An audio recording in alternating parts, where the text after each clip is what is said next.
আসসালামু আলাইকুম। আজকে আমি আপনাদের সাথে এসেছি একটি খুব কমন বিষয় নিয়ে, যেটা হচ্ছে মেয়েদের বিয়ের পর নতুন শ্বশুরবাড়িতে অ্যাডজাস্টমেন্ট হওয়ার ব্যাপার।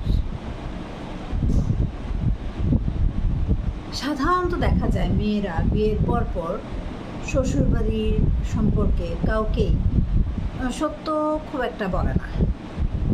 শ্বশুরবাড়ির মানুষজন যাই হোক না কেন সবার সামনে আসলে ভালোটাই বলতে চায়। তার সাথে ঘটে যাওয়া খারাপ কোনো ঘটনা সেটা সে কাউকে জানতে দিতে চায় না, পাছে তার স্বামী বা শ্বশুরবাড়ির কোনো ব্যক্তি ছোট হয়ে যাবে সেটা মনে করে।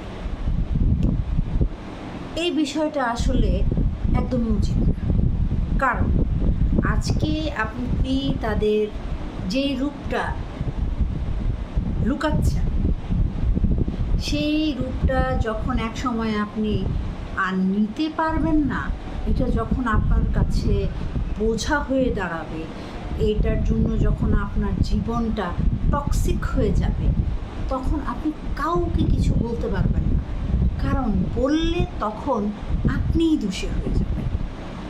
সবাই আপনাকে দোষারোপ করবে, বলবে এত ভালো শ্বশুরবাড়ি শুনেছি, এত প্রশংসা শুনেছি শ্বশুরবাড়ির মানুষের, শাশুড়ির, ননদের, জার, তারপর স্বামী তো শুনেছি দেবতা তুল্য।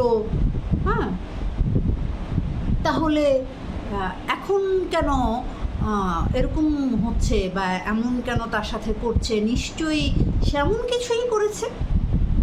আদৌ কি তাই?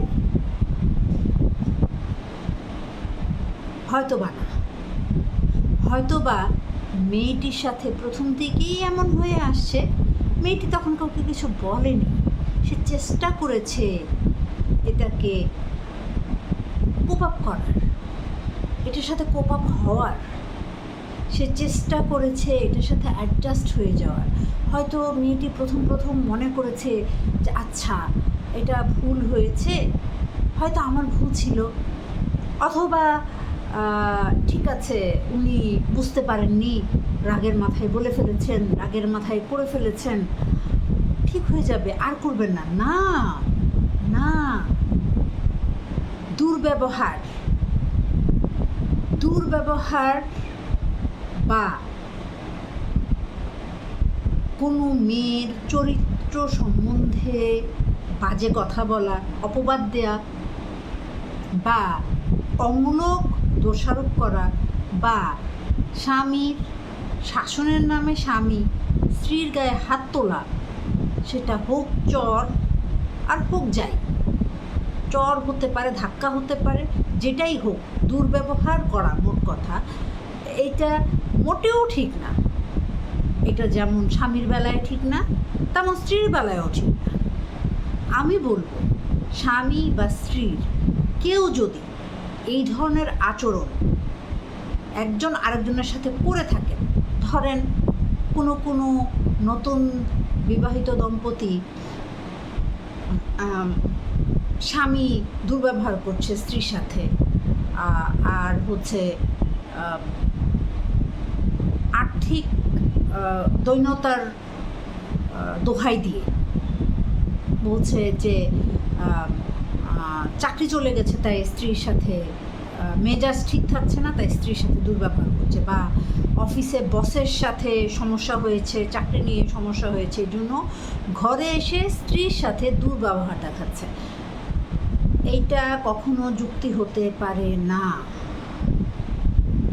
ঠিক তেমনভাবে স্ত্রীর বেলায়ও আমি বলব যে নতুন বিবাহিতা স্ত্রী যদি স্বামীর সাথে অকারণে দুর্ব্যবহার করেন, সেটাও মেনে নেওয়ার মতো নয়। প্রথম থেকেই আপনারা এটার প্রতিবাদ করবেন, অবশ্যই করবেন, কারণ পরে যখন আপনি এটা নিতে পারবেন না, তখন কিন্তু কাউকে বলতেও পারবেন না। তখন বলতে গেলে, স্ত্রী যদি কাউকে বলতে চান যে আমার স্বামী, আমার শাশুড়ি, আমার ননদ ননস এমন করছে, তখন সোজা দোষটা দিয়ে দিবে আপনার। আগে তো এমন ছিল না, কি করেছো তুমি? নিশ্চয়ই তোমার কোথাও ভুল হয়েছে, নিশ্চয়ই তুমি তাদের বোঝার চেষ্টা করোনি, নিশ্চয়ই এটা, নিশ্চয়ই সেটা। আর ছেলেদের বেলায় কি হবে জানেন? নিশ্চয়ই তুমি কেমন কিছু করেছো যার কারণে তোমার বউ তোমার সাথে এমন খারাপ ব্যবহার করেছে, তোমাকে ছেড়ে চলে গেছে, তোমার সাথে তোমার শাশুড়িকে মেনে, তোমার মাকে মেনে নেয়নি, তোমার বোনকে মেনে নেয়নি। হ্যাঁ, প্রথম থেকে তোমার মা নিশ্চয়ই তোমার বউর সাথে এমন কিছু করেছে। আমার কথা হচ্ছে স্বামী, ছেলে এবং পুরুষ দুজনকেই বলছি, দাম্পত্য জীবনের শুরুতে যদি আপনারা অ্যাডজাস্ট করে নিতে না পারেন, পরে আর হবে না। সময়ের সাথে সাথে ঠিক হয়ে যায়, বাচ্চা হলে ঠিক হয়ে যায়, কিচ্ছু ঠিক হয় না ভাই, কিছুই ঠিক হয় না। যার একে হয় না তার 100তেও হয় না। সুতরাং অন্যায়কে কখনোই প্রশ্রয় দিবেন না। অন্যায় অন্যায় অন্যায় কখনো ভুল হতে পারে না। দুর্ব্যবহার করা, অমূলক দোষারোপ করা এবং ছোটোখাটো বিষয় নিয়ে গায়ে হাত তোলা, এগুলো অন্যায়। প্রথম থেকেই পরিবারের সবার সাথে এগুলো নিয়ে আলোচনা করুন, জানান, তাদের নলেজে দিয়ে রাখুন, যাতে পরবর্তীতে বড় ধরনের কোনো অন্যায় হলে আপনি সেটা ট্যাকেল দিতে পারেন।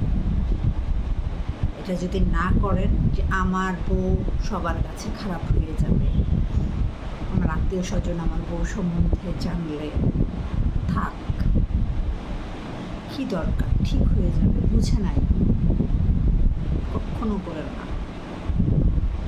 বা আমার স্বামী বা আমার শ্বশুর বাড়ি বললে ওরা ছোট হয়ে যাবে, থাক, মানিয়ে নেই, ঠিক হয়ে যাবে, কখনো না ভাই, কখনো না, কখনো ঠিক হয় না। সুতরাং প্রথম থেকেই সাবধান হয়ে যাওয়া ভালো।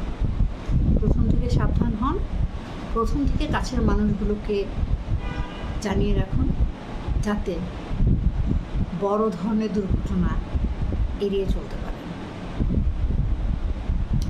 আজকে পর্যন্তই, ভালো থাকবেন। আরেকদিন হয়তো অন্য কোনো একটা বিষয় নিয়ে আপনাদের সাথে চলে আসবেন। আল্লাহ হাফেজ।